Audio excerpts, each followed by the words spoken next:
এই যে একের পর এক পরীক্ষা নিলেন, শিশুপুত্র ইসমাইলকে মরুভূমিতে রেখে আসা, আবার তাকে কুরবানি করার নির্দেশ দেওয়ার সাথে সাথে পিতা পুত্র উভয় রাজি হয়ে যাওয়া, এই পরীক্ষাগুলোতে উত্তীর্ণ হলেন। হওয়ার কারণে আল্লাহ পাক রব্বুল আলামিন এইবার ইব্রাহিম আলাইহিস সালামকে ডাক দিয়ে বলতেছে, মিল্লাতা আবিকুম ইব্রাহিম, ইব্রাহিম রে তুমি এমনি এমনি জাতির পিতা হও নাই, প্রত্যেকটা পরীক্ষাতেই তুমি ফার্স্ট ডিভিশনে পাশ করার কারণে আল্লাহ পাক রব্বুল আলামিন তোমাকে জাতির পিতা ঘোষণা করেছে। তাহলে আমাদের জাতির পিতার নাম কি?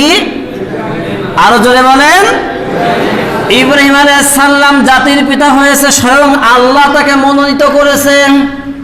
এ পর্যন্ত বলেই শেষ করে দেয়া হয় নাই, হুয়া সাম্মাকুমুল মুসলিমিন, অতঃপর এই মুসলমান নামটাও আল্লাহ পাক রব্বুল আলামিন নিজেই নির্ধারণ করে দিয়েছে। জবান ছেড়ে বলেন